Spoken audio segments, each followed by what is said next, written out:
All right, mic check. Everything's working. Computer's working. Taking me a second to get used to. I've been working off of a tablet. It's the iPad Pro. It's a real nice tablet. I think it kind of doubles the computer, but it's not an actual computer like this one. I had a lot of conversations, a lot of new conversations on YouTube. Hey, welcome aboard, man. Thanks for joining. I'm just kind of hanging out and waiting a few minutes, see who comes on. Oh, came on and left. Well, that's okay too. So, some of the conversations I've been having, um, well, they're pretty normal conversations for kind of beginner people who aren't affiliated with what fisheries biologists do or what our experience entails. So, I want to talk a little bit about that and about some of the experiences that I've had.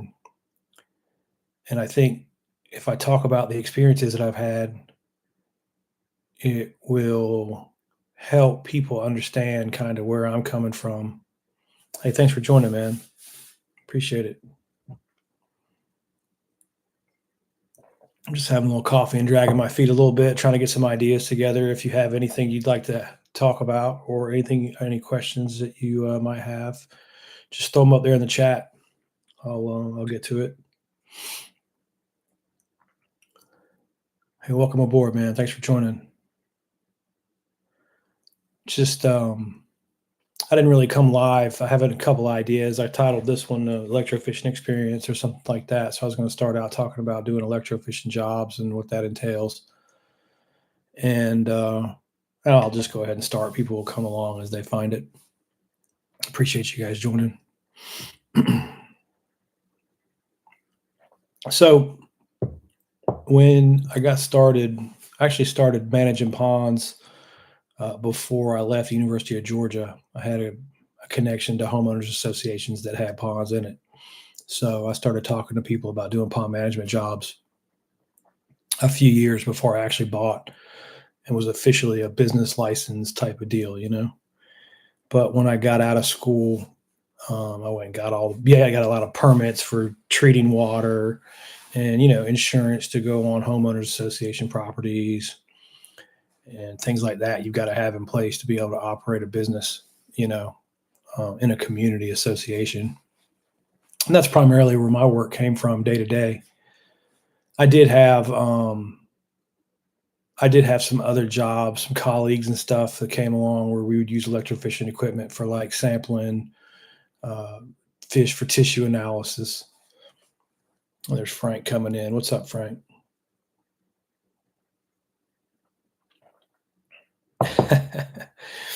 Frank's got it going on the phone, I guess. He says he's hopping for beer, flipping kicks. What's up, my bro? Appreciate you, man. Um, so anyway, I've sampled fish for many different reasons and many different ways. Gill nets, hoop nets, traps, electrofishing, a seine, just a simple seine haul analysis. We got some videos talking about how to do that. And oh Lord, I could probably think of 100 different ways I've caught hook and line actually too, just fishing for them. Sometimes, every once in a while, uh, when we're on a job for like tissue analysis or something, the easiest way to catch a certain species of fish that we were going after would be just fishing. They were biting and it was just faster and easier. It was rare, but it happened. Anyway, so I started getting on with these ponds, all these communities in the late 90s, mid to late 90s. And I think that's where the strength of, what we discuss here um, comes in, because this discussions I find myself in on YouTube now are kind of hypothetical things steeped in book knowledge or maybe what they saw online or whatever, where I'm not yeah, I read it in the book too. I understand the book, but I'm coming at it from a different perspective, and that is having actually boots on the ground experience around thousands of acres of water over a 30-year period, actually doing the job. And anybody who has a professional degree, where a professional degree means you study what you work in, like a lawyer has a professional degree, doctors, obviously, veterinarians have professional degrees, pharmacists have professional degrees, and so do fisheries biologists. So we worked in the field and we studied kind of at the same time. And then for me, that became oh, you're right about that, Pete. Well, you know what? That's an easy way to summarize college in some ways, for sure. But I wouldn't been able to get the jobs or have the critical thinking or even have the ability to do public speaking. I mean, I was used to be absolutely terrified of public speaking, and college helped me get over that. Helped me, they force you. You have to. If you don't graduate from college, and especially in science, unless you can speak. And actually, the better you can speak, the better off you are all the way around. So I think college is a lot. You can definitely get a degree that is a waste of time financially, but you can also get a lot from degrees that maybe isn't factored in too. You know, but I think the University of Georgia did a great job of my degree, and I feel in looking at what kids are doing now and talking to college graduates now versus what I came out with the knowledge that I had, I feel like it's maybe a little different. But again, there's some bias there because I'm comparing a kid who went and got a college degree to my experience, and my experience was get as much field experience as you can. I was smart enough to know that, so I volunteered and was doing all the work. I knew what I wanted to do, so I knew the things that I needed to do to get there, I guess. And I think, I guess the easy way to summarize college is kind of like the easy way to summarize life too. Um, you get out of it what you put into it, you know. Um, but if I had to give advice to a kid about majoring in fisheries, it would kind of fall along the lines of majoring in art, majoring in history. And do you have, how do I put it? Do you have a job that you can go and do like your dad's going to give? You're going to inherit a business? Are you going to go to work for the state? Are you going to, if you have something that you can do um, outside of fisheries, outside of what I'm talking about here, I was very lucky to be able to do what I did. And I kind of forced my way into it too. We can talk some about that too.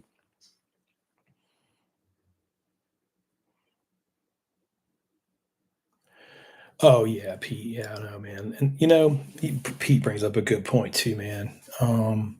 I think something that maybe people who go to college, like they did it to me too, man. They do this thing where it's like, you got to go to college to be, smart. Well, smart doesn't make you rich. And the one thing I've experienced in my career has gone both ways that way. I've dealt with men who have money enough to build a private lake, right? So they're rich men, no matter what they do. And they're good at their jobs. I'm not going to take that away from anyone. Anybody who stacks paper like enough to afford a freaking lake, is really good at their job. But at the same time, that doesn't make them smart. And that gets in their way. Their money gets in their way. So if I had a kid that was going to school and they got a major and they got a good degree and they started making that money quick and money came to them easy, I would try to teach them. It's hard to teach people like that though, but it's to get through to people. It's hard to get through to people, period. But especially when things were really stacking your way, you're younger. But I would say don't let that money cloud your judgment. That money doesn't mean anything as far as knowing how to do my job. You know how to do your job and get paid your way, and I know how to do my job and stay in business all this time and do what I do. because I'm good at my job. And if I win the lotto tomorrow, I'm not good at your job. It doesn't make me any smarter, you know. And I think that claw at money, sometimes I've had that problem many times in trying to just talk with older gentlemen or just gentlemen in money situations where they are the chief, and they've been the chief a long time because they can afford a lake. They're generally the chief, and they don't listen very well. And you end up doing kind of what they want to do instead of what is necessary to do. And had some conflict there over the years. Let me check the things here. What's up, Mike? We got sidetracked talking about college. No, I think, college was probably the most important thing I ever did and the dumbest thing I ever did, all wrapped up in the same experience. But I wouldn't have traded it. And I'm glad I went. And I would recommend that everybody go. Even if you don't graduate, just go, sometimes it's important. Let's tie that back into like this electrofishing thing. So we come on here and I say to you guys, this is what I've seen in my experience, but that goes like this over these guys, what's my experience? Well, my experience is an electrofishing boat, not going fishing. We've discussed this before. When you have a shock boat, you don't get skunked. You catch a couple hundred, if not 1,000 fish, and you weigh and measure every one of those fish with relative weight scales like the ones that I got designed, right? So for 30 years, since the late 90s, I've been doing electrofishing surveys, looking at those fish population dynamics and writing reports to the people who own those lakes on how to correct those fish populations. Now, a lot of those reports fell on deaf ears and people didn't do anything, but some guys did do stuff, not all of them, but some, pretty good portion. And then they would kind of take that and go in a different direction with it. And then what I said to do. And they would fail. They wouldn't see any measurable difference. They wouldn't see these averages change where you average everything out. But then there'd be their even smaller group of guys that did. They looked at the report and they were like, all right, I'll do exactly what you say. And they go and do exactly what you say.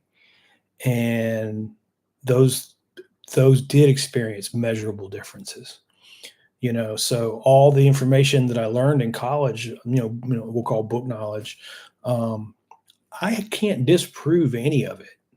I've twisted and tweaked and had a few little places along this 30-year career where it's not where I don't do exactly what it says in the book. But I mean, those things are so few and far between. The book is exactly right.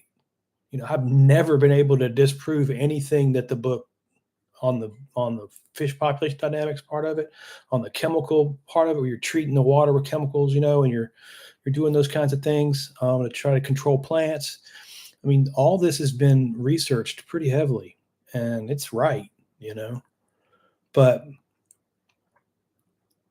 so when I say, like, I just pull something out of my head, everybody freaks out on crappie, crappie are bad for ponds. Well, I'm going to get down the thing of any of the popular posts that I get. Most of the posts don't do anything, and nothing happens. But with the ones that are popular, boy, you'll get the crowd that hasn't been here before, and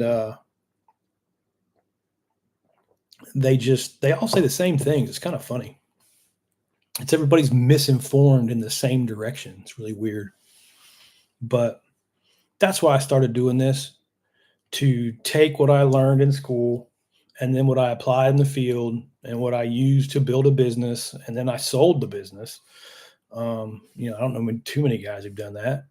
So, I can offer that. And I can tell you, anybody who has that experience in life or dreams to have that experience in life, I can share those experiences. Maybe that'll help those people, From a fish management point, though, like I said, doing all those electrofishing surveys, because it wasn't just like once, and I run into people who've done it, who've seen it once, who've done it once, who've, anything you've done once, you've done it once. But I'm talking about like having the same client with the same 30-acre lake, say, for 15 years and doing electrofishing surveys every year and trying different things. And looking at different catch rates and watching, are the fish getting bigger? They're not getting bigger. What do we see? Actual experience, um, and there's just not too many people walking around with, actual experience. I get into a lot of hypothetical conversations that are kind of steeped in nonsense. Pete's writing in. He's got awesome lakes.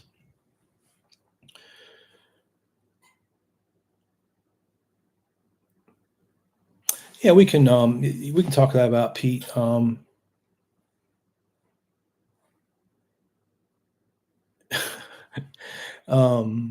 Plants. There's another great source of misinformation in lakes is plants. People, because you heard it on TV. I heard it on TV. Everybody heard it on TV. I just did a short about it on YouTube. Um, like take example the pond that we're growing fish in live right now, Sugar Hill Outdoors. There's very little plant growth. I don't want plant growth in a pond. It grows over the pond and it creates a couple different weird situations. The pond can either skew one way or another once you let it get choked out with weeds. One way it can skew is the bass fry survive. I think it has to do with the type of vegetation and exactly how it gets choked and kind of how the bottom of the pond works and everything. But one way it messes up the fish population is it gives the bass fry too many places to hide. So bass control other bass, meaning they eat each other. It doesn't even matter if it's your mom. There's no love lost between bass. If you're smaller and in the way, your food, you're done. So that's kind of one way you have a decent bass population in a lake is when you have multiple sizes of bass. And when those bass start to stack up and get all like 12 to 14 inches and it seems like you're just catching the same bass, that's a problem. And I describe it that way because usually that 12 to 14 inch, you got the same size bass comes from the result of letting weeds choke out your pond or lake.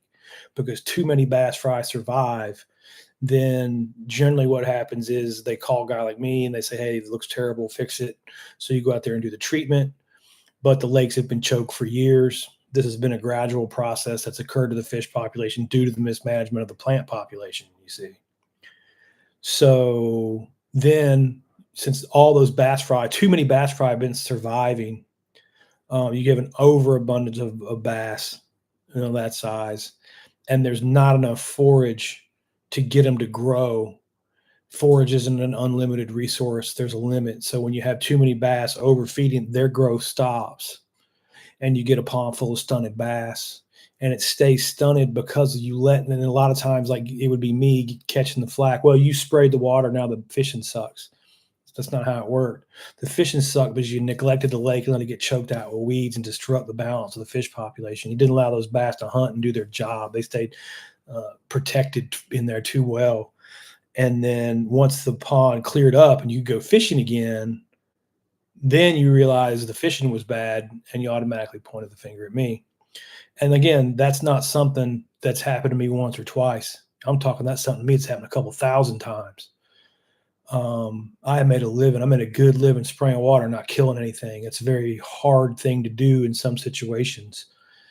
And it's really the only way you can make money. I didn't make money talking about fish populations too much. I made some money, but I didn't pay bills, I guess is the best way to put it, on my knowledge of fish population balance and correction. Those jobs came at 12 to 15 of those running a year probably. But when you got 2,000, 3,000 acres of water, 12 or 15 lakes isn't very much of it. So those are some of the concepts that I just want to talk about. And it's a good you brought that up, Pete, because that's a lot. There's a lot of misinformation that floats around because it's just this. It's what everybody heard. It's what everybody.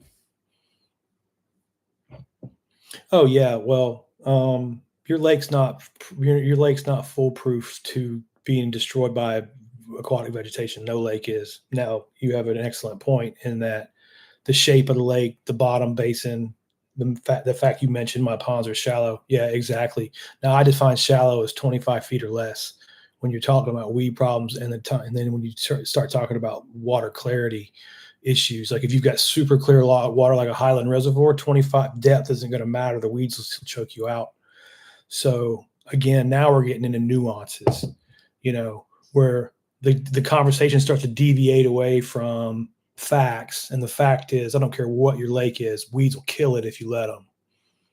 And now we're going into this other area where, well, maybe this lake and maybe not that lake. And again, of course, every single situation is different. Every single pond is different.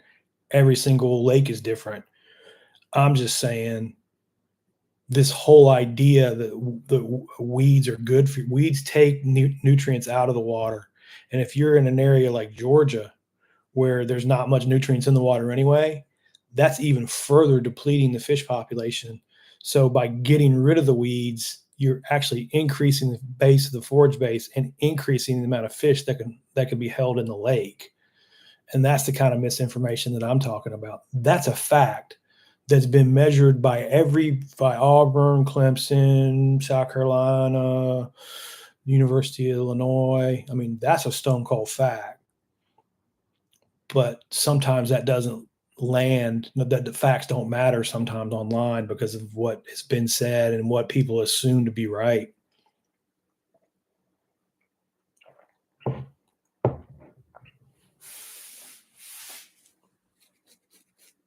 Yeah. Pete says they got herring runs and stuff. The problem with herring runs is they're inconsistent. You'll have them sometimes of the year, and sometimes of the year you won't have them.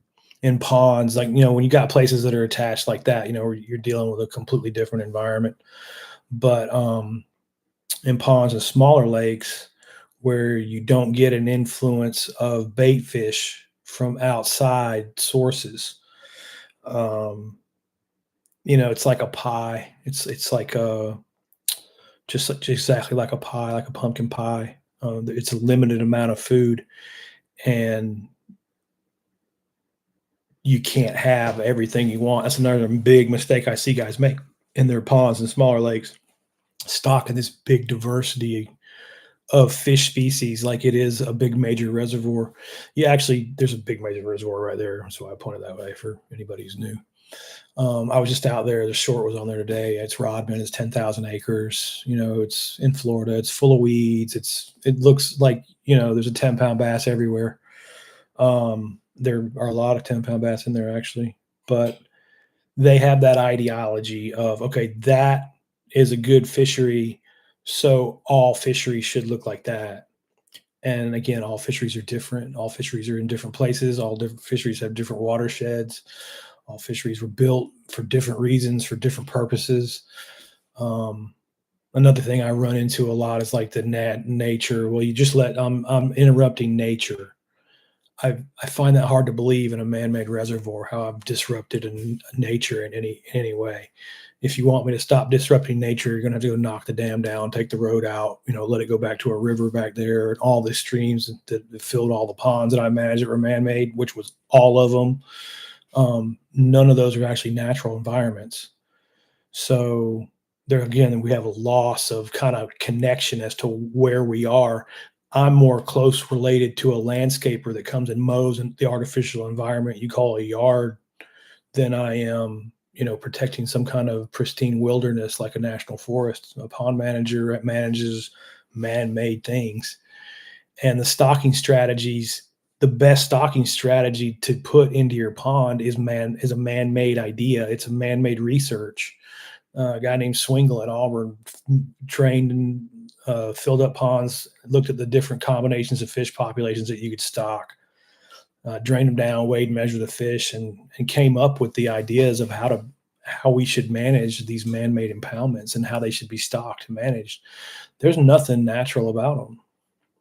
So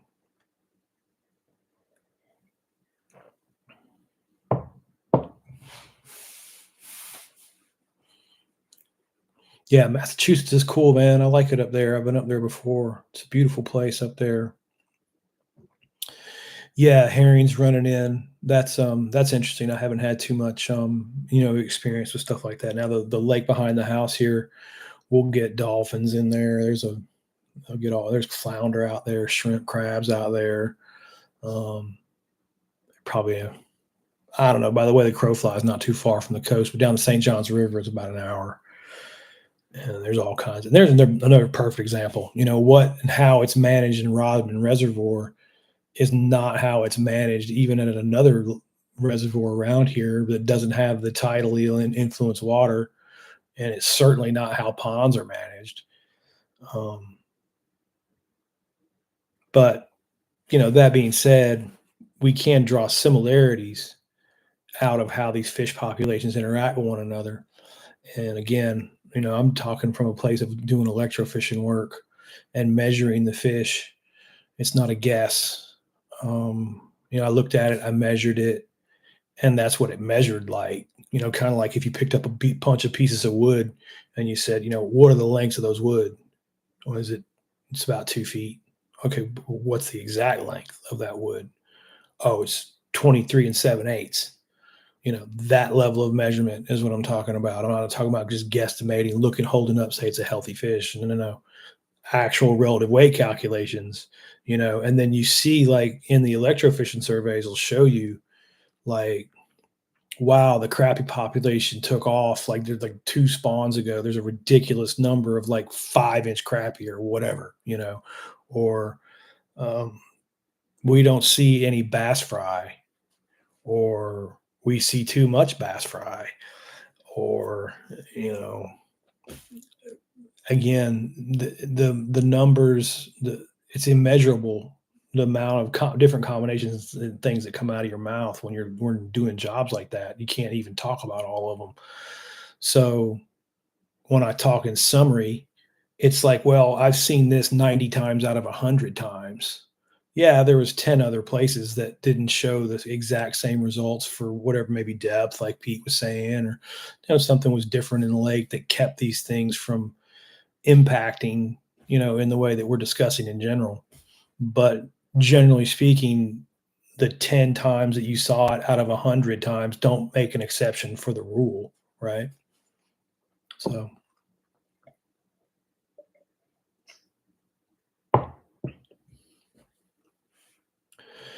yeah, Pete, there it is. You kind of touching on it's due to lack of grass. No, it's not due to lack of grass. Who said it's due to lack of grass? You know, that's a kind of a conclusion that people come to. I actually touched on it a little bit this morning. So Lake George is just right down the street. It's actually, let's see, it's right over there. It's about 20 minutes away. And going in the top of Lake George, or going in the bottom of Lake George and coming out the top of Lake George, is a huge reservoir, huge river called the St. Johns River. And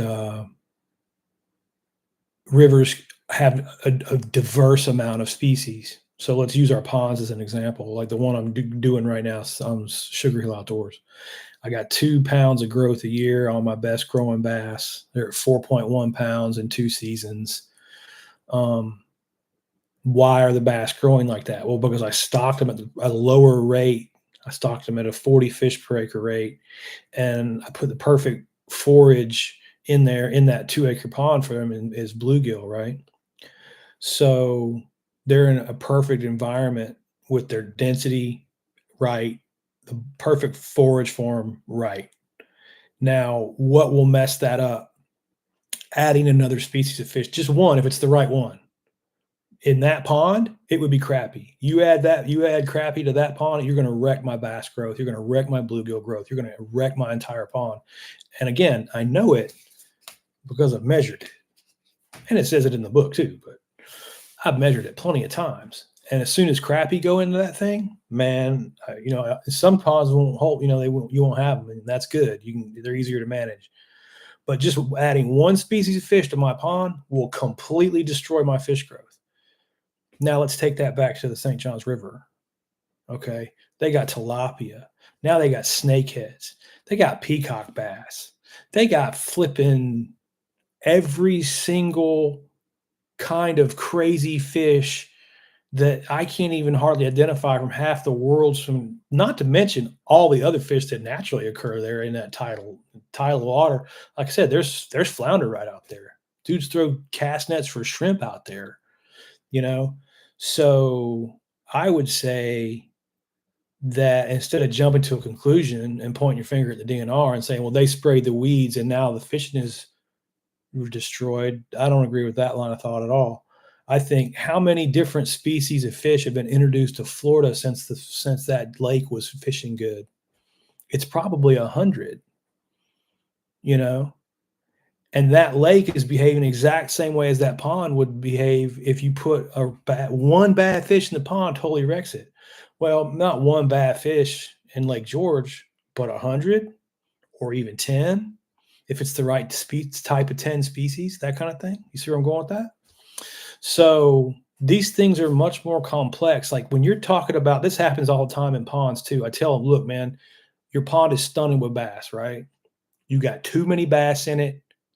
You got to get some bass out of it. You know what? Again, the common thing they do, every guy 150,000 times they've done it to me. You know what they go do? They go cut down some trees and sink some brush piles and start fixing habitat. Did I say do that? No, I did not, because it won't help you do a damn thing. Your fish population balance is off. You have to adjust the fish population, keep some fish out, let the forage fish grow back because the predatory fish are just cropping them off.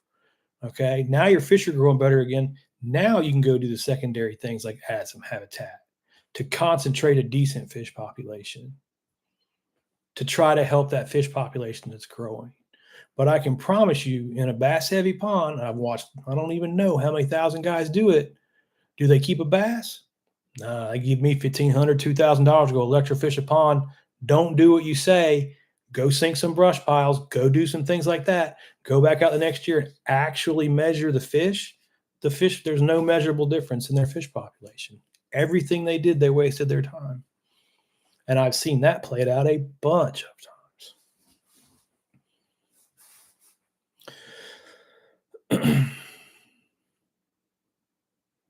Yeah, Pete, something's definitely going on there, buddy. I don't, again, I think it's probably punching above my weight as far as to exactly what's happened to that. I'm just trying to draw parallels between my experience and how in the smaller bodies of water that I've managed and that. And you can also, let's just look at the natural formation, like lakes, even natural lakes where you're at. They stop becoming lakes after a couple thousand years. They fill up with sediment. They're not lakes anymore, like the glacial lakes. These man-made things that we deal with down here, that's different. They are man-made, but still they don't get better over time.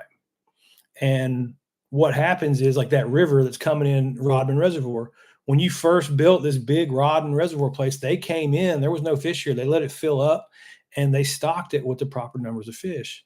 But after, I don't know, 20, 30 years, however long it's been, tilapia have got in there. Maybe the bowfin population's higher, twice as high as it used to be. Maybe the crappie population's 4 times bigger. And if you, again, look at it like a pie, even though that's a 10,000 acre lake, it's not unlimited to the numbers of fish that can hold. It's limited to the numbers of fish that can hold.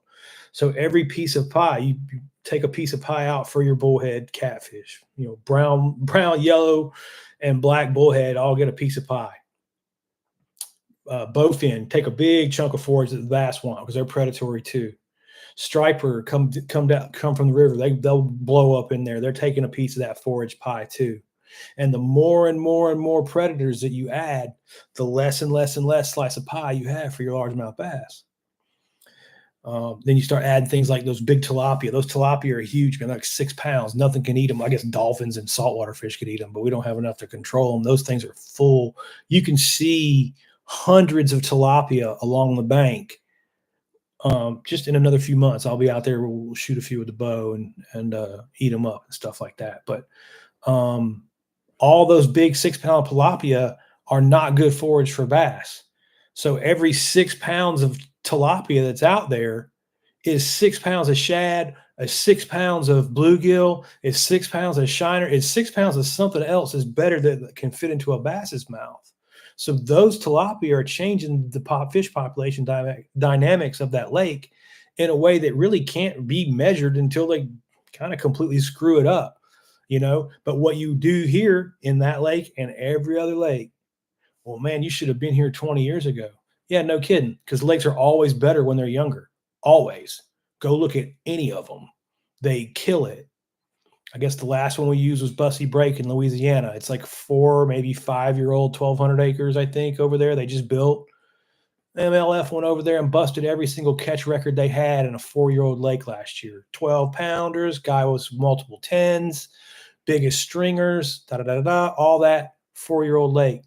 And that's because for 4 years, that big place has been balanced properly because it was just stocked properly. And then the longer that goes, the harder it is to maintain that balance. And you'll see it in the fishing.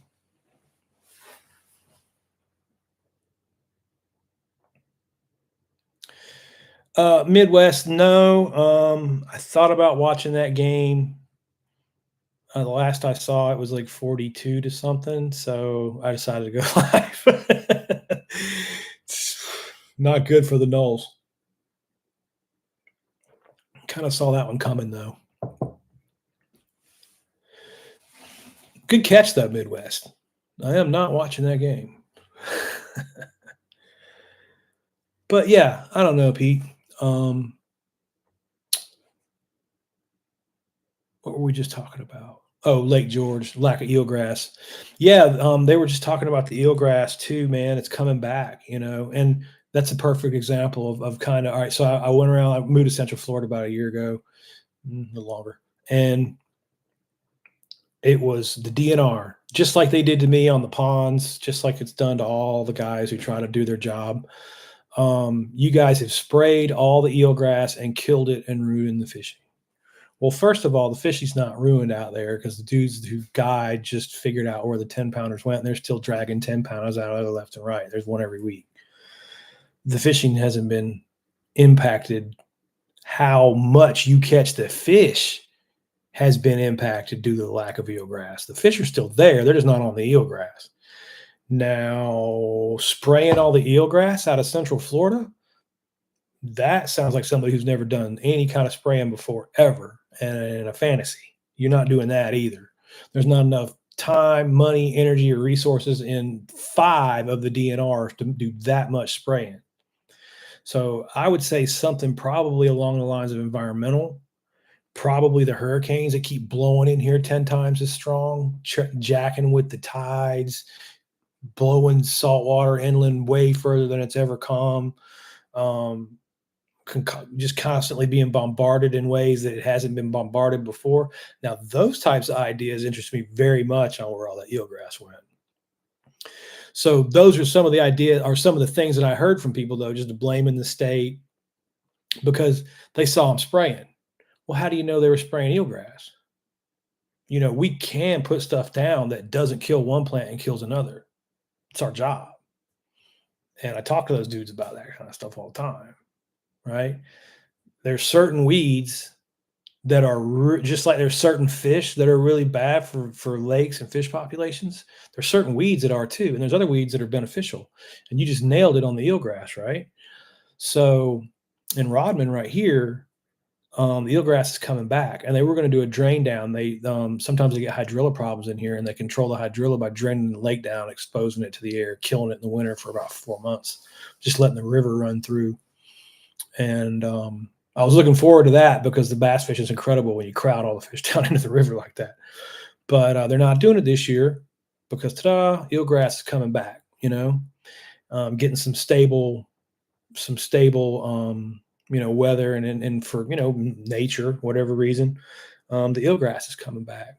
So those guys did not drain the lake down and to protect that eelgrass. So that's just one example of how the biologists are doing their best to maintain the most healthy environment that they can for the fish.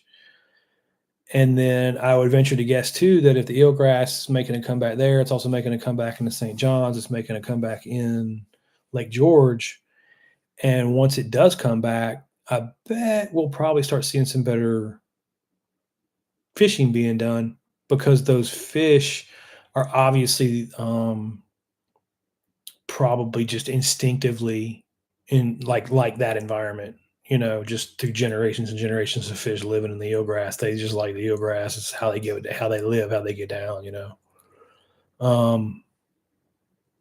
So that's when, like, if the eelgrass comes back and you don't have improved fishing, now you got to start looking at more seriously at the fish population dynamics. What changed in the environment? Snakeheads is a great example. Like these guys are catching these snakehead things all over the place around here, not in this particular lake, but all over Florida.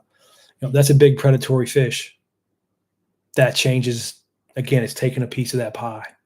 It's changing those lakes, and it's changing them forever. You're not fixing that. You're not going to go down there and save that with your fishing rod or the electrofishing boat or any of that stuff. It's going where it's going, and you're just kind of along for the ride. Especially the bigger the lake gets, the more you're along for the ride. Kind of hard to explain, but just in generalizing, that's how it works. In a 2-acre pond, I can just drain the pond and restock it. No problem. I can fix that easy. Make sure I didn't miss any questions. Hey, thanks, Pete, man. I appreciate you. Like I said, man, if we can just get some dudes to listen, and I think what's important to me too is just getting it on the right track, getting these conversations on the right track. In that, what I mean by that is, like, instead of hollering back into about the treatments and what's been done, in Florida or anywhere, it doesn't matter where you're doing treatment, somebody's going to holler at you about it. That person also doesn't understand, if you leave the plants alone, they'll kill the fish population. They're not spraying that stuff just because they feel like it. You have a choice. You can, it's kind of like taking medicine. All the warning labels on medicine, well, you could get this, you could get that, you could do this and that. The treatments for the lakes and ponds are the same way. Yeah, you could get this, you could get that. You better do this right. You better take it at the right dose. You better do it the right way. But this treatment is better than letting that disease kill your fish population. Same thing as a treatment with medicine killing you, not taking the medicine. You get my parallel. So no, as someone who cares very much for the environment, and do I want to go spray chemicals into it? No, I don't. But I have to, and it's my job to figure out when I have to, so the fish don't die. Because what's the point in having a big fancy lake that you can't have fish in? That's the way I always saw it.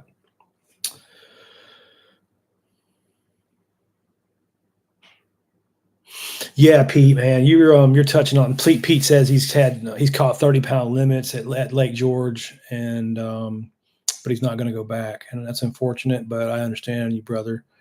I totally understand that. Heard a lot about that around there too. It is not the same, and it'll be interesting to watch. I'll be a pessimist on that. I don't think it's coming back. I think those days have waved goodbye. Maybe I'm wrong. I've only been here a year, but I'm just basing on what I've seen before. Like, I've had lakes, 20 acres, 30 acres, 50 acres, that kind of thing, where you stocked them and they were great. They were great. They were just mind-blowing fishing. Like you said, 30-pound stringers, easy. You can go catch a multiple 8-pound fish a day. Usually, if you went fishing for a week and you didn't catch, if you fished 7 days and didn't catch 5 fish over 8 pounds, you'd be disappointed. Just ridiculous kinds of fishing like that, and it goes away, man. It does. It just nature. I guess just because the fish could stay alive doesn't mean it's a perfect environment for them to grow.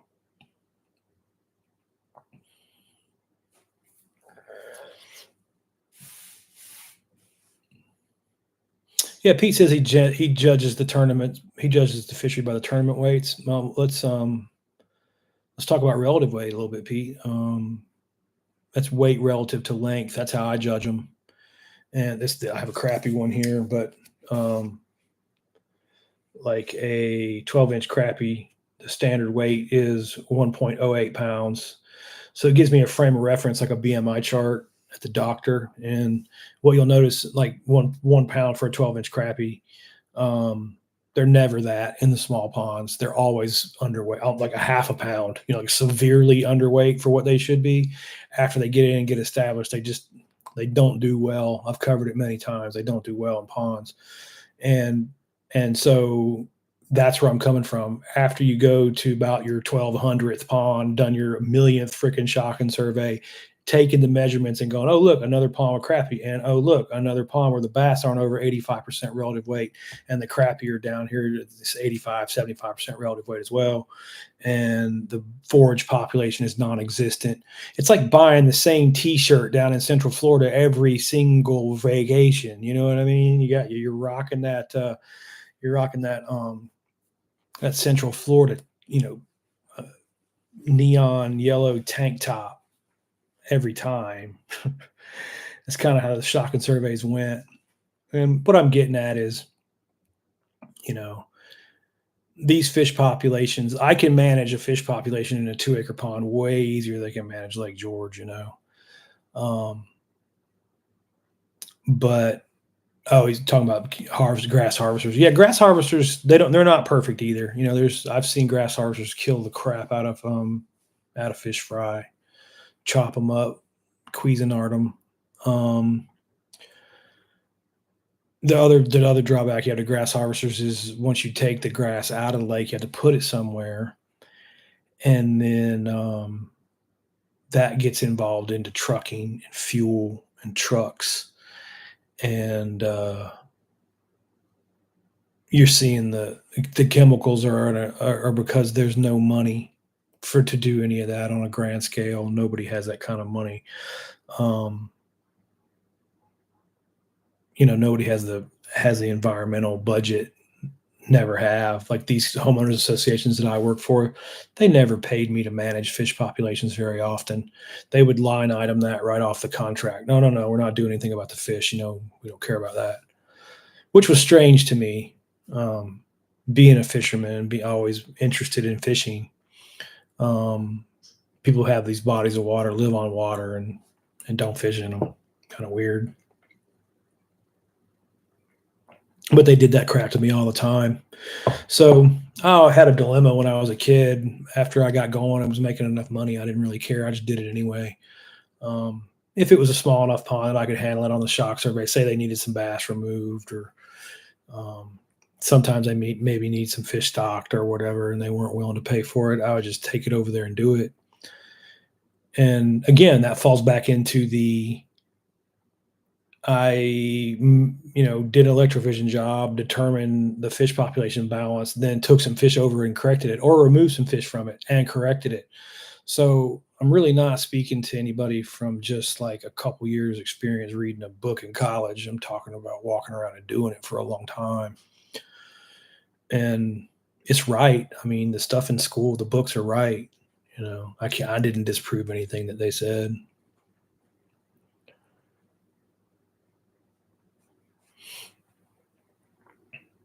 Yeah, I'm not familiar with the Northern Lakes at all. I want to go fishing at Champlain. That's for dang sure. It's interesting lake there. Anyway, you guys got any questions? I'm running. Well, it's only 47 minutes. We haven't gone too long. Appreciate you guys hanging out with me. I clear my throat.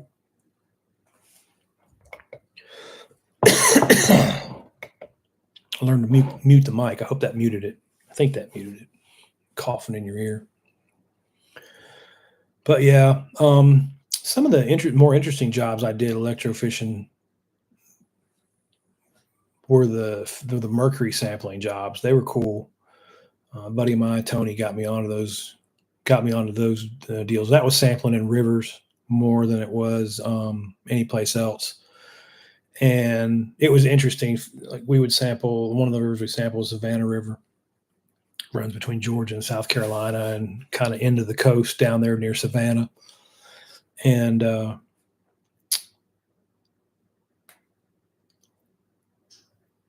got to electrofish along like the brackish water part where the ships came in, and then 20, 30 miles inland, and 20, 30 miles in past that too on the river.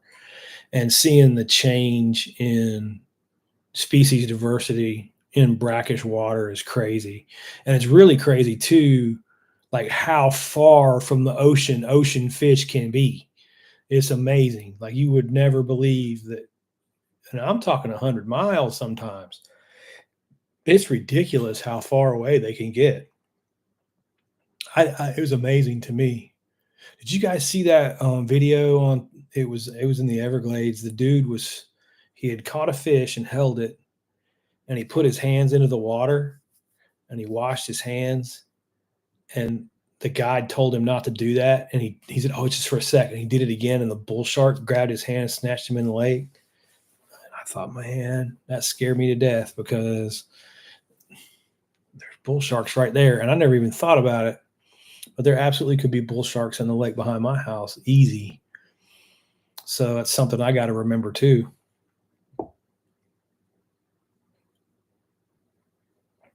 It's a crazy world, man. But yeah, no, I enjoyed those mercury sampling trips very, very much. Um, hey, welcome aboard. I had a couple people coming in there. I thought people were filing off, and now they're filing back in. If you guys have any questions about anything, throw them up there. Yeah, Pete, they sure have, man. They can be like way far inland, and there's something I haven't had the opportunity to manage around a shark population. Lord knows what they do to the largemouth, but it can't be good. I don't even know I guess they eat whatever they want, whenever they want. When they're a shark in a lake, um, who's going to mess with you? It's kind of how it works.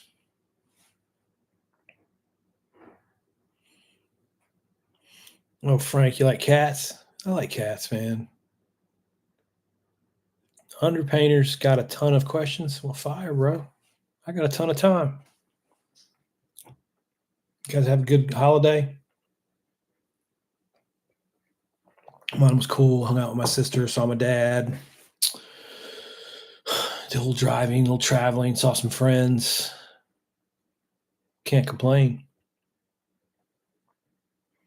I don't ever go out for New Year.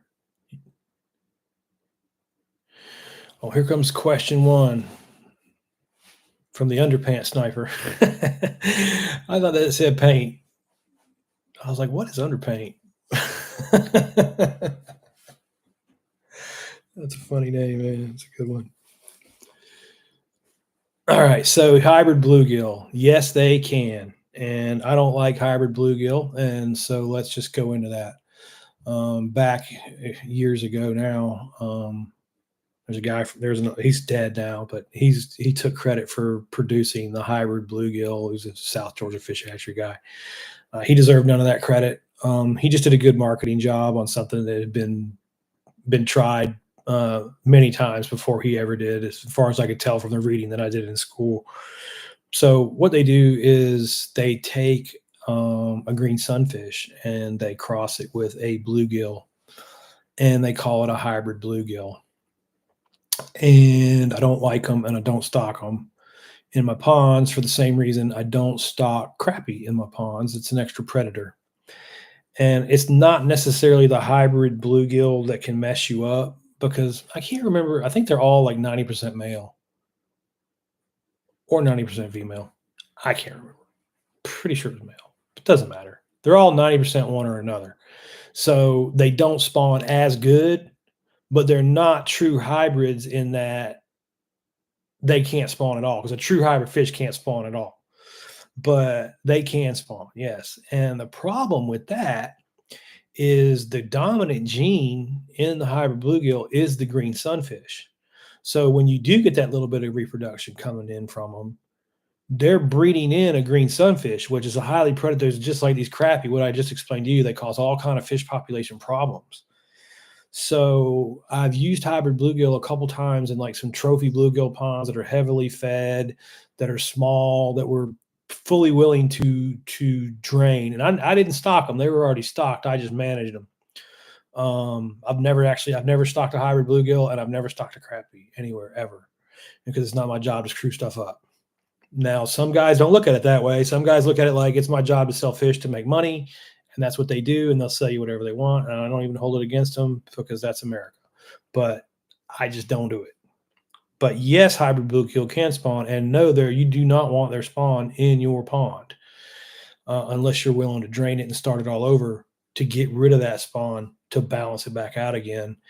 And boy, howdy, have I seen a bunch of ponds with hybrid bluegill get jacked up after about, usually takes them about 8 years. They'll jack one up on you pretty good.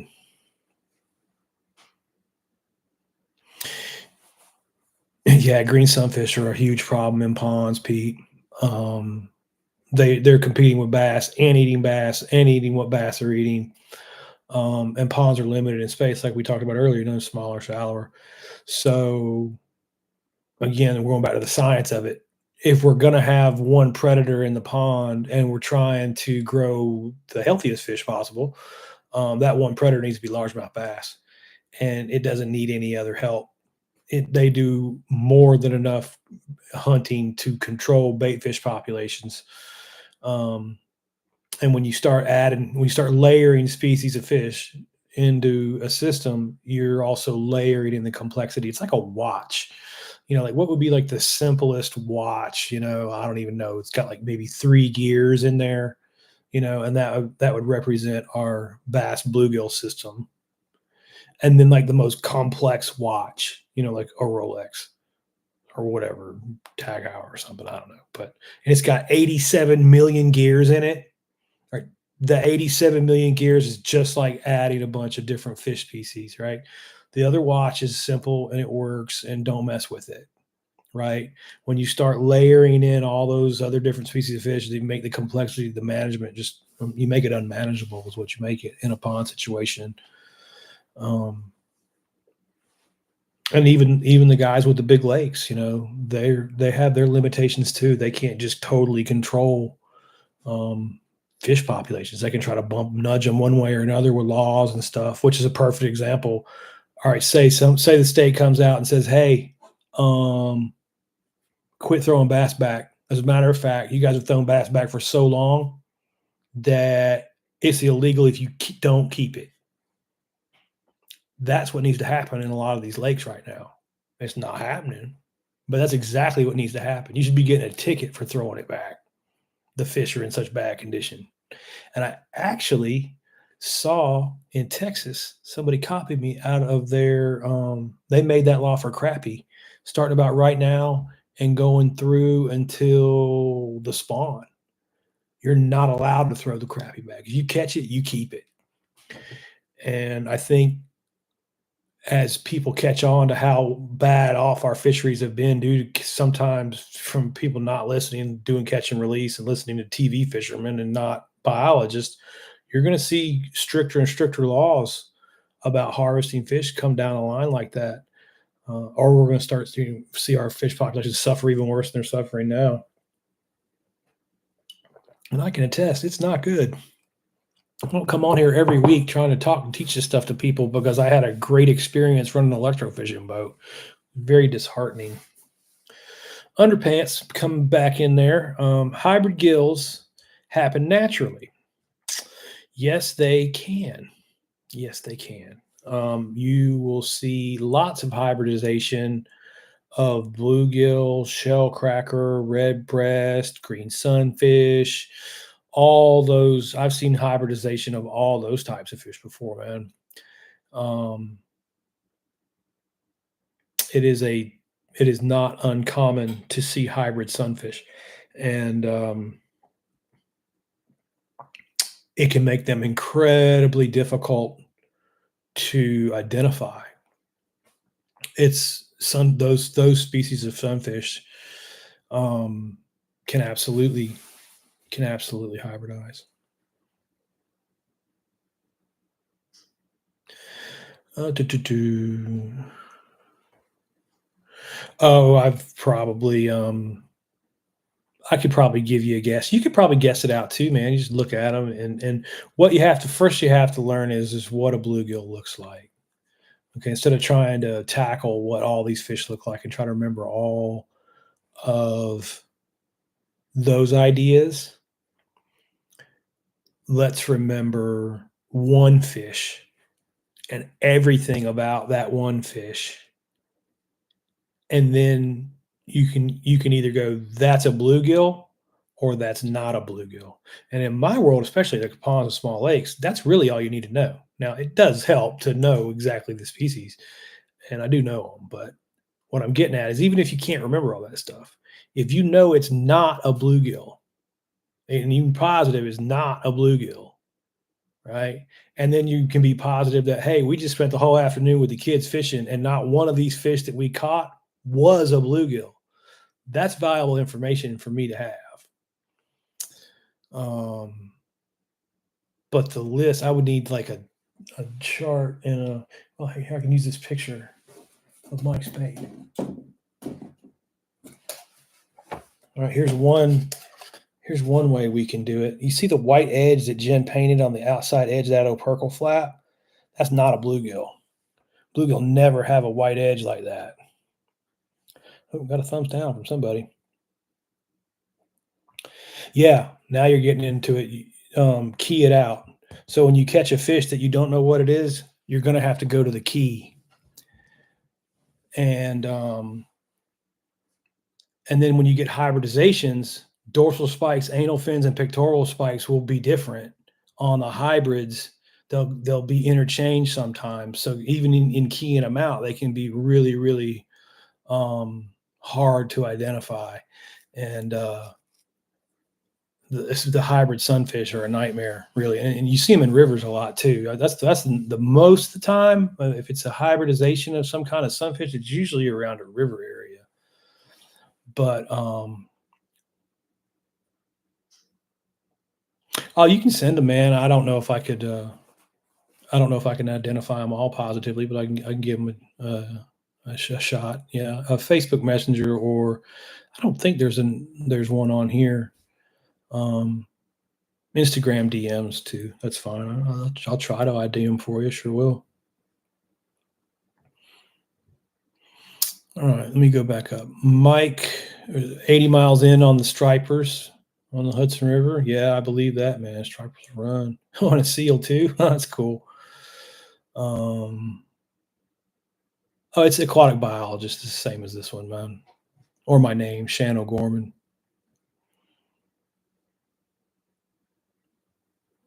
I don't worry too much about the hybridization of bluegills on most of my stuff, though, because I didn't have anything for them to hybridize with. I kept them bluegill, and we do keep some red ear in there too. But red ear and bluegill, the red ear are a little ahead of the bluegill on the spawning. You don't see them cross up too bad. The shell crackers are good for ponds. They limit the snails, and that limits the parasites that you can get into your fish.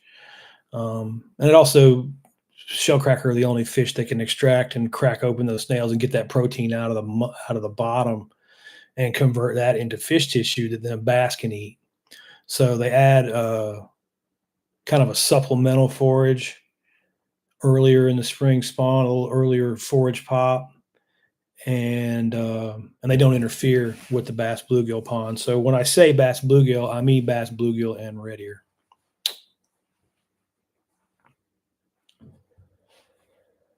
That's usually the main three fish species that I stock and managed. But again, when you have streams, you have stuff coming in. You get you get and people dumping aquariums and throwing fish in, and all that stuff screws everything up more than it helps it. And I've just watched it, a couple hundred times. You start out with a nice pond, fish are growing great.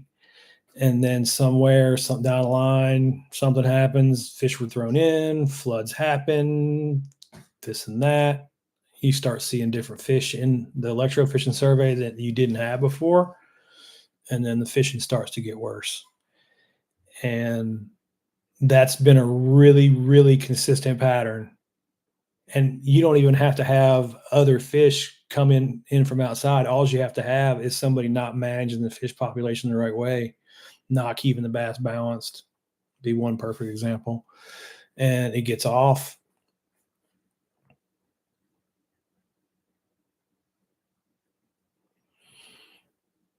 The bass are all there's been a bunch of different he's asking about the genus of bass. There's I think now 12 or 13. They've separated largemouth from Floridas. Now those are two different species of bass now, where they used to be the same fish, and they're considered subspecies of one another. I think the powers that be decided that they were genetically different enough to be considered, different. And all those fish, those quote, spotted, and they all fall in that same, yeah. F1s are a cross between Florida's and northern. They usually get F1s at a fish hatchery. Northern bass would be the other one. I think Mycopterus salmoides, I think, is the Florida bass now, and Mycopterus something else. I can't remember what they said is now what they call a northern bass taxonomically. And but yeah, they're all in the same group of fish.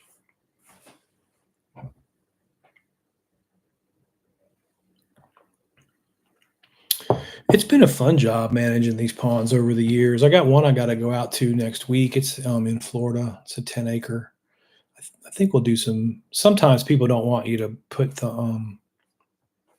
their property and stuff online. So sometimes I go places and I can't use the footage, but I think this guy will be cool with it.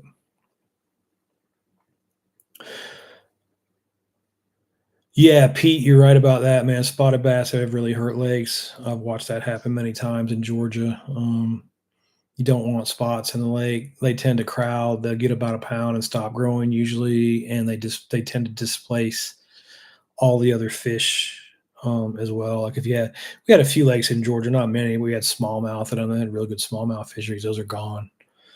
Um, it used to be a time like way back, and even in the good spotted bass lakes, that there were no spotted bass, and the fishing was totally different. I think of Lanier. My grandfather fished in Lanier late '60s and early '70s, and they used to go up to the lake and trout fish. They'd put out lanterns over the side of their john boat and catch trout.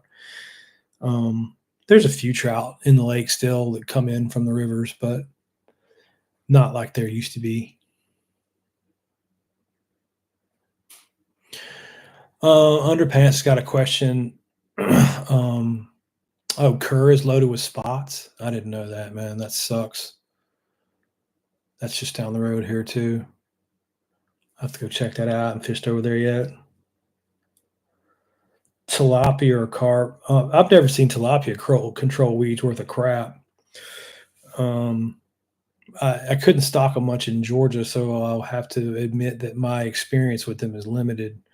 But some of the jobs that I did in other states, subcontracting for other companies, doing things like that, there was a lot of tilapia stocking. And even back, I'm talking 20 years ago, the tilapia were $5 a piece. And I'm sitting there stocking them, and I'm just watching the bass hose off $5 fish, just whack, whack, whack, whack. Like, wow, I just watched $250 worth of fish get consumed in 30 seconds. Bass were just waylaying their white and pink butts.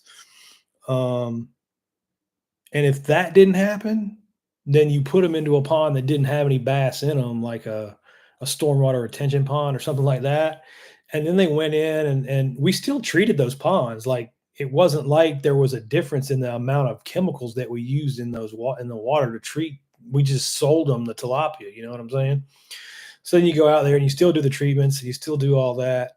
And then come fall, the tilapia, it gets cold, and the tilapia are warm water fish and they die. So then all the tilapia in the lake are floating dead, and you got 2 days of picking up dead tilapia and answering questions, because even though you told the people when you stocked them they're warm water fish, they're going to die when it gets cold, they never remember that. They have straight up panic attack. They want all of the things tested for mercury and nuclear fallout and everything you can imagine, because it's got to be a chemical. Um, I personally saw more of a hassle dealing with tilapia than I ever saw any kind of a benefit. I'd say that's limited to about 5 years experience in stocking them in about, I don't know, 50 or 60 different places.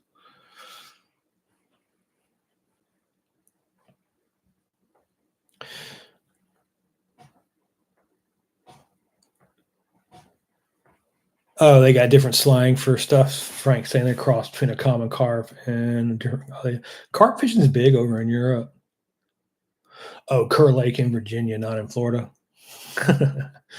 Right on. Um, yeah, man, the spots will dominate a highland reservoir. Steep, rocky banks is ideal habitat for them, and they will run everything out, just everything out of there, man. Um, Occasionally, like one of the lakes back home, Lake Lanier, it does okay, growing pretty big spotted bass, but it has a high natural mortality. It's like 80%. I knew the biologist that did this study, and like 80 something percent of the spots die before they reach a year and a half old. I think year and a half old.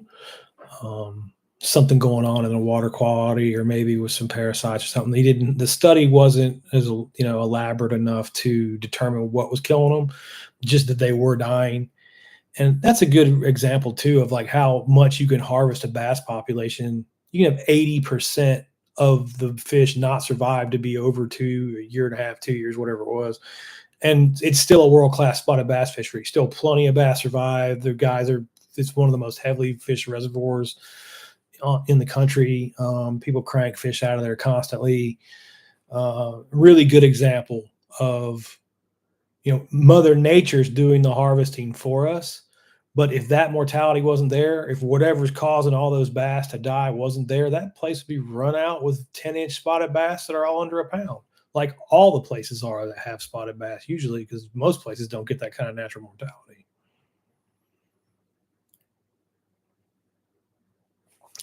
I'm seeing, I can't see sometimes.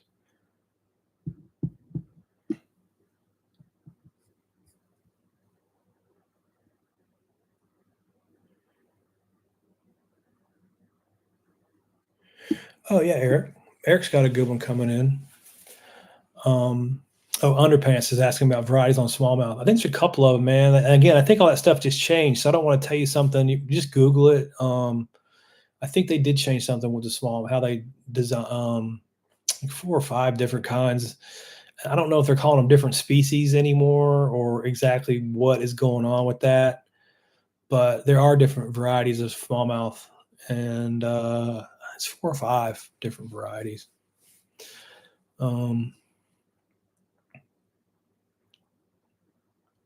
He's looking for water testing frequency and the probes. Well, here's an oxygen meter right here.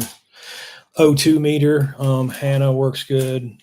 YSI is a little more expensive, but I'd say YSI is a solid choice if you got $800,000 to spend. I usually ran my testing stuff monthly. You can't taking a picture, taking a water sample is like kind of like taking a picture.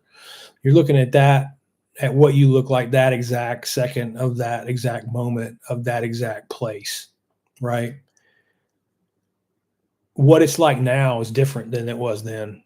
And what it's like 20 seconds now is going to be different than what it is then too. So it depends on what you're testing for as to the frequency that you need to test, I guess. Like I can take that oxygen meter, put it in the water right now, test the water. Hey, it's good.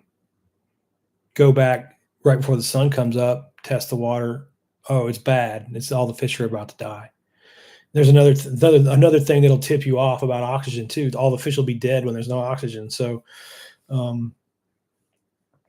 that's generally what happens. You don't have to put the meter in. It's pretty obvious there's an oxygen problem. And multiple species of fish too. That's another kind of a visual clue when you have an oxygen kill. It'll kill all different. You'll have all the fish and all the sizes of fish, not just one species or one size. One species, one size, generally disease, spawning, stress related, that kind of thing. But the parameters we test for water hardness, total alkalinity, kind of gives you an idea of your limestone content in your watershed. You can run pH tests. It's a pretty standard one. pH is kind of, I don't know. I've never looked at pH as being super important because it'll fall. It's hard to explain. your water parameters change all day long and all night long. Water chemistry, like I said, it's a snapshot of the water right then, and even in an hour, it's different. And it has to do with photosynthesis mostly. Um, when the sun comes up, the plankton in the water uses the sunlight, carbon dioxide out of the water. It uses nutrients too because it's a plant. It's like nitrogen and phosphorus and potassium, like what would you find in fertilizer. It's using that as well. But as it takes up sunlight and takes out carbon dioxide and produces the oxygen that the fish breathe, that's where photosynthesis in plankton is where the primary driver of oxygen that the fish breathe comes from. Taking up carbon dioxide, it's acidic. So that changes the pH towards basic. And the longer the day goes on, the more basic the pH becomes. And then it flips at night because the plankton starts using the oxygen that it produced in the daytime and excreting carbon dioxide again. All plants do it, and we do it. At night, plants respire like us. And then that in turn is putting more carbon dioxide, more acid. So you see higher pHs. I'm sorry, let's see. It's hard to explain because pHs are different. A higher number on pH is more basic, and a lower number like acid is like 3 or under 7. That's going into acidic. So you see the pH drop into acidic, like 6.5, 6.1 at night. You see it in the afternoon, like 8.5, 9.1. All those, how much that fluctuates is impacted by how much hardness, limestone content, alkalinity. By adding lime, you buffer out those diurnal swings. And we can go crazy on that, man. I can get you into some of that stuff. That's the realm I used to live in. Yeah, you're right, Frank. That's basically what the softer water is lower in total hardness and total alkalinity. And in total hardness, you're pretty just take a limestone test. And when those act like a buffer. So when the hardness is lower, the fluctuations are greater. And when the hardness is higher, the fluctuations are less. So you're right, Frank. You're a smart dude, Frank.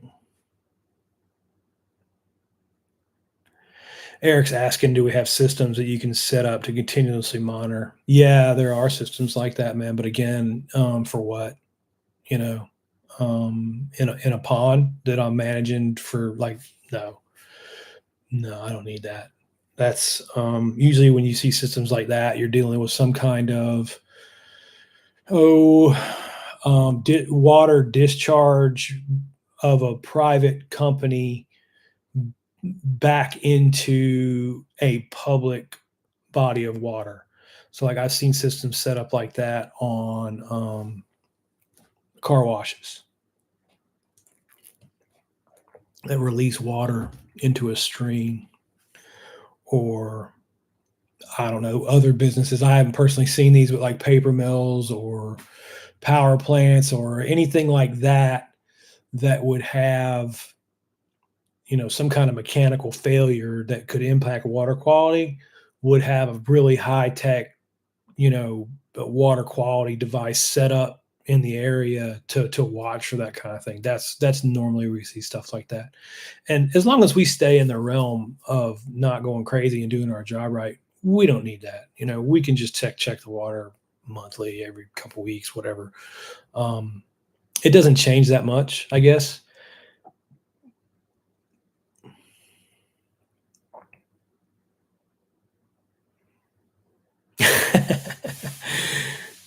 Hook life, man. It's good to see you too, man. Happy holidays, Merry Christmas, Happy New Year.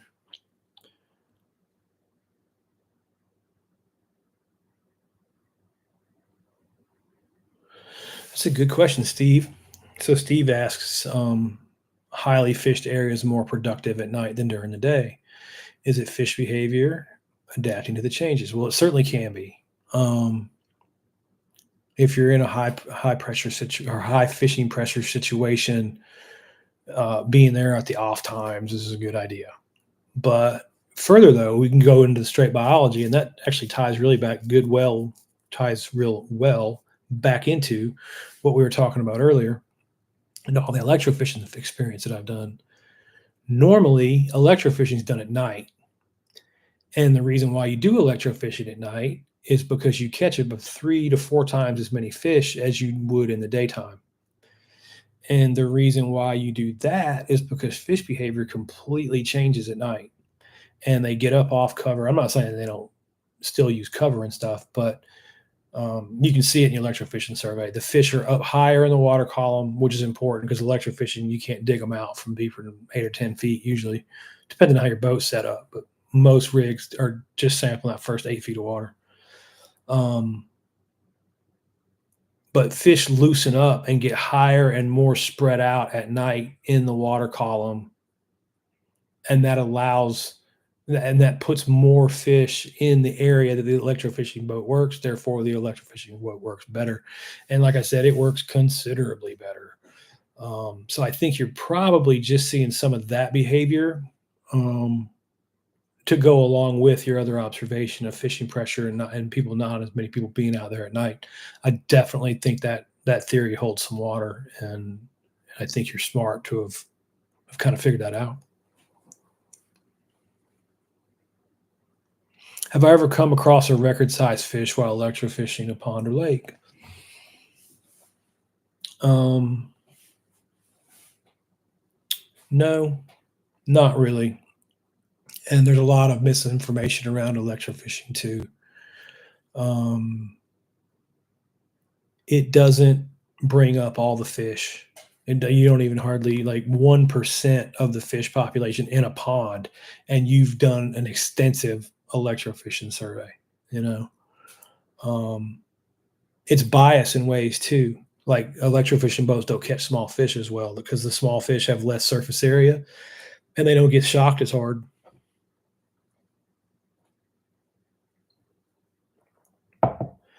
So we use nets when we need to do samples of the smaller fish around the edges. Just pull a seine because you're not going to get them with the shock rig.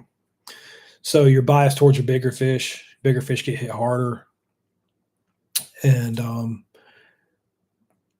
I think if I could summarize, like you got to get past the oh my god, we're catching fish for money, and this is the coolest thing that's ever happened. There is some of that when you first start doing this, but then you go years doing a job, and it becomes a job like any other job, and all that cool fun thing kind of wears off, and it's just work. Um, that definitely happened to me with electrofishing. That's why you don't see me getting on electrofishing boats anymore, and primarily too because we're going to do a shock job out there on the pond this season, but we really don't need it. But we're still going to do it, and I just wanted guys like for my first couple years of doing this and have the perfect example with the pond we're doing in real time to be able to watch this and not go, oh my God, well, I've got to spend that money and that money. No, no, no, no, no. You don't need an electrofishing boat, right? If you know how to measure, if you know how to weigh your fish, if you understand relative weight, if you understand, all the things that we've talked about, and you just do a little bit of research and reading and ask questions here, you can do all this stuff without any of that. And I've proven it because we haven't used it one time and the fish are growing great, Um, but no, I wouldn't. I haven't had a record fish. I don't think. I've seen some weird things. I saw a sturgeon bigger than the boat one time. That guy was cool. That was in the Savannah River though. That wasn't in a lake.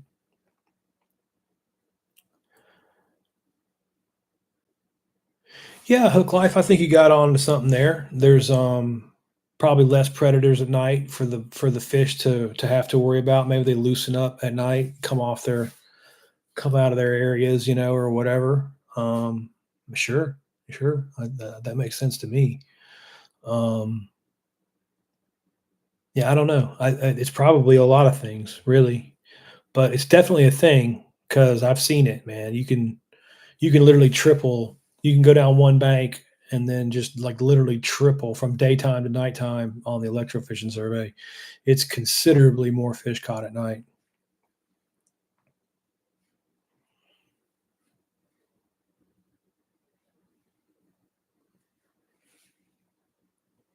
10.5 pound smallmouth, man. I like to see that. Yeah, paint. Or I say paint, but it's underpant. Underpant. Um, you got a point on that, man. They hunt when they hunt, and they don't even have to see. Bass and predatory fish can just track their lateral lines. They don't even need vision. So I'm sure it helps. I know they like having their eyes, but they don't actually need their eyes. Their lateral line system is so sensitive, and that entire thing is cool to me. It's like, I think the study that I read about was pike. They literally removed their eyes surgically, and pike had no problem just lighting up whatever they put into the tank with them. Eyes and ears, I believe. I believe they couldn't see or hear, but they could still hunt with their lateral line. It was an old study, I think from the 50s, maybe even the 40s. God, I read that 30 years ago now. Time flies, boys. What's the score on that Georgia ball game now? We got 100 yet?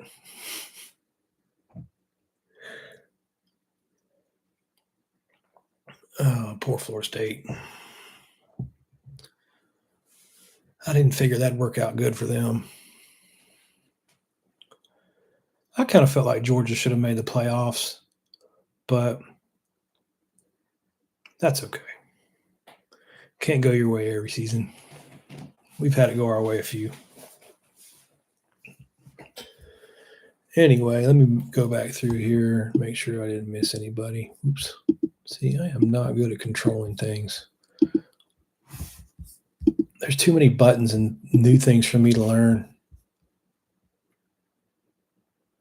Spots have hurt legs. Yes, that's true. Carp have hurt legs too. Lots of things hurting our legs, gentlemen. Lots of things. I don't think I missed anybody. How long have we been? Man, we've gone an hour and a half.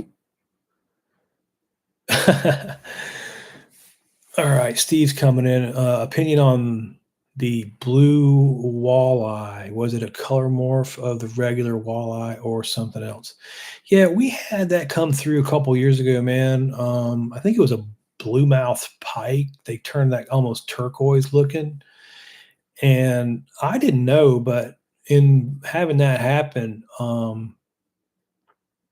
that got cycled. I cycled that picture around to some colleagues and some people I knew online and stuff like that. And I think the best conclusion anybody could come up with was probably dietary, probably something going on. I want to say crawfish wise, something that may be in exoskeletons of crawfish.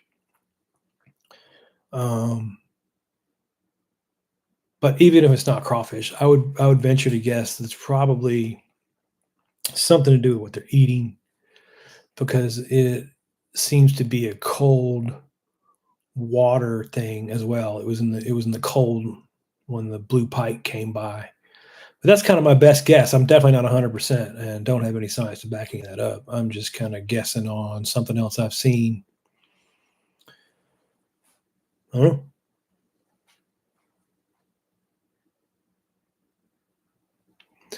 Yeah, those pike had a bad time, didn't they? But they could still eat. It's impressive. I thought it was. All right, boys. Well, that's another weekend, another live. I sure appreciate you guys. Any clue why bass have black spots? Yeah, I would say it probably has something to do with just straight up camo, because those black spots will go away. Like, you see it drastically in Georgia, maybe not in other places, but in water that's clear, and well, we have really clear water in Georgia, and then we'll get rains, and then we have really muddy water in Georgia. So it goes from vodka clear to chocolate milk to vodka clear. And the bass, you'll see them shift from, dark back, black mixed with green, down the side of the fish, down to the white belly, standard looking bass, to almost like a silver color when the waters get muddy. And then their pigmentation will transfer back. and they'll go back to that green, black, kind of mottled appearance, and their bodies can kind of just transition like a chameleon that way. So I think and like, when's the last time you saw camouflage that didn't have any black? There's always a little black in camo. So I think that has something. That's probably why.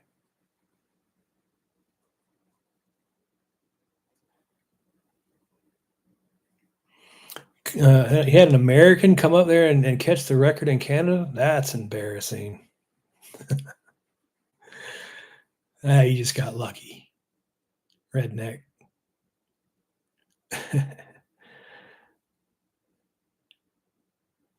Caught a hybrid bass? Sure, Steve. Caught plenty of them. Used to grow them in ponds a lot. You can get wipers, which is white bass. Well, you used to get them a lot easier than you can now. But wiper is a cross between a white bass and a striper, and they take pellets and they grow in ponds pretty good. And I have had wiper populations in 2 and 3 acre ponds that would actually snatch 7-year-olds completely off the dock. You had to make sure you had the kids drag set right, or they get their gear ripped out of their hands. The wipers were so strong. So yeah, I've dealt with those several times over the years. They're a fun addition for a pond, but you want those in, again, that's a situation where you don't want wipers and then try to grow trophy bass in the same pond. That ain't going to work. The wipers are going to run everything out of the gym. You're going to have a few other fish, but it's mostly going to be wipers. Funny side story, man. Wilson caught I can't remember if he told me it was a striper or a wiper, but one of the two line-sided fish out of a lake near his house. I think it was called Carter's. I think he was at Carter's. And guess what it was full of? This is a striper now, or a wiper, but I think it was a striper. Packed, because he keeps fish, cleans them. I think he's the last guy that does that stuff. But he cleaned that fish up, and big open water shad chasing predator. Guess what it's full of? Crawfish. Packed full, a belly full of crawfish in a striper. So it just goes to show you, what you think they're feeding on and what they're feeding on, two different things. Hybrid bass. Oh, he said meanmouth. We don't have smallies in the lakes that I manage, man. Too far south for meanmouth. But and I guess technically too, an F1 bass is a hybrid now, because it's crossed between a northern and a Florida to get the F1, and those are technically considered two different species. So technically, I've stocked a lot of F1s, thousands, and yeah, they grow. F1s are awesome.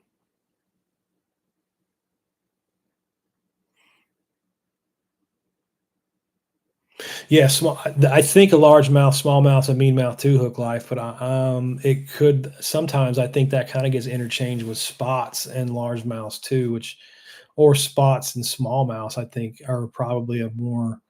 They kind of spawn in the same areas. You might see a spot in a smallmouth called a meanmouth. It would cross up and look weird like that too. But I've seen a few, but not many. Um, Most of the spotted bass just crushed our fishing, like, unless you're really into catching spots, But the other fish they displaced, like, gone now, just gone. We have no more white bass in Lake Lanier. They're gone. I'm not sure if the spots displaced them or the herring displaced them, though. I have to look that up. Yeah, not too many smallies where I'm at, man. Unfortunately, I'd love to have them. I want to go after some too, man. I like catching them. They're strong.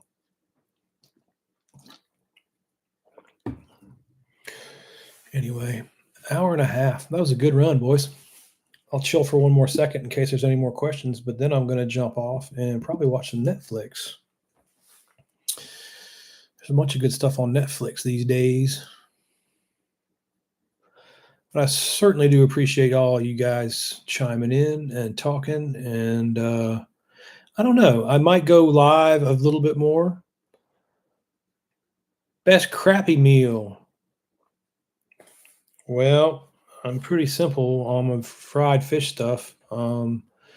Usually just go half cornmeal, half flour, maybe a little bit of buttermilk, base it, and salt and pepper, and uh, and that's about it. But I've got this guy. He's a chef, and he wants to do a collaboration, and I think that would be a good collab, man. That's a good idea because I keep talking about harvesting these fish, but then what do you do with them? Because maybe you don't know, or maybe you can get a little different idea. But that dude's real good at cooking fish, so I think we're gonna mash it up and catch some fish and then maybe cook them up and get a chef, or I don't know if he's an actual. He has a restaurant that he runs, but I don't know if he's an actual chef. I think running a restaurant, it's close enough. I'm sure the guy can fry a fish.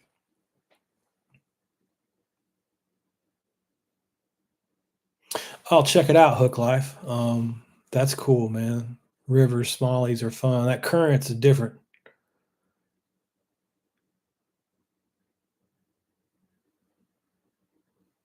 Yeah, flipping. I think it'll be a good collab. I think it will. I just gotta find some time to do it. And flipping kicks, guys. He's got a pond we're gonna be looking at some that coming up this year. Sorry I didn't get by there, man, over Christmas. I got busy with family and stuff. I made one pass by the pond over there, and there's not much for us to do, but work on getting some crappie out of there. Definitely, they should be firing up February, late February, early March, and just harvest all of them. Just because in that small pond like that, we don't want any crappie in there. So just do your best to get them all out and keep your feeder rolling or keep your feeding rolling on those bluegill. That'll help them out compete the crappie some. And you guys will understand what I'm talking about. I'll do some videos on it. He's got a nice little pond. I worked on that thing. I went to high school just a few miles from it and worked on it in the '90s. And then flipping contacted me and says, "Hey, I'm at Emerald Lake," and I'm like, "No way, the one in Sugar Hill." It's a small world sometimes. How do you tell a spot from a largemouth? You never caught a spot? Yeah, man. So you'll see it around their mouth. Their mouth doesn't hinge out. So, like if you close the fish's mouth and look at the corner of the eye, the mouth won't come back past the eye. So that's one thing that kind of jumps out at me is this kind of the smallness and different shape of the mouth. But the easiest way, honestly, God, the easiest way to tell is just rub their tongue. Spotted bass have a little rough place, tooth patch. Like how like largemouth have teeth, spotted bass have teeth, those sandpapery kind of teeth that are the same. But the spotted bass will have a tooth patch right in the middle of the tongue, and it can be small if it's a small fish. You might not be able to feel it really good, but on the bigger ones, you can see it easy on the big ones. But they'll just be maybe it's just like two little things kind of on the middle of their tongue that feel rough on the small ones. But for in the field, that's how I just rub them on the tongue. If I'm not sure. There's a difference in the dorsal fin as well, but you'll probably have to Google that. I can't remember which one is which now. I always use the tongue thing. It never lets me down. Yeah, hook life's right too, man. They feel a little different. They feel a little rougher. They do. You're right about that. They're kind of a different shape as well. Sometimes, well, they're not completely stunted and skinny and look like crap, but um, I don't know. They're not. It's really easy to mix one up, man. Like you can mix it up. They have that marking on their face too. It's a little more small. It's green, not brown, but it's a little more smallmouth looking in the face. If you're just trying to use visuals on it like that, I'm trying to think of any other. It's the dorsal fin that doesn't go down to the back. Like if you hold the dorsal fin up, oh, there's something to do about that. I think the largemouth splits all the way and touches the back, and the spotted bass doesn't. I think. I don't know. I kill them. I don't worry about it. If I catch anything that looks like a spotted bass, I kill it. And we need more of that. Really, our fisheries are overrun with them. Nobody keeps any form of bass anymore. And it's unfortunate because you can't get through to people. And when you can't get through and get the right ideas going, you kind of just spinning your tires. Our bass populations have been stuck in the mud from the misinformation that's been spread over the years.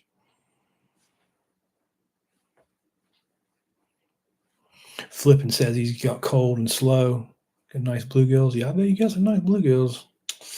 The feed works good. All right, boys. I don't see anything else on there. And like I said before, I sure appreciate. Oh, there comes one. Hook Life. Oh, you're most welcome, Hook, man. Appreciate you, Eric. Thanks, guys. I really do appreciate it, man. And it's growing good on here. When we got 9 folks, 10 folks, somebody just clicked in. Welcome, whoever clicked in. I was about to click off, but you can rewatch it, and it'll be live. The lives, you can go back and watch. And I'm glad it helped. I'm glad you learned something, and I really appreciate it, man. Thank you, Steve. Appreciate it, man. Yeah, happy New Year to you too, brother. All right, boys. I'm gonna switch her off and go get some more coffee. I'm a little fatigued today, but we'll see you next week.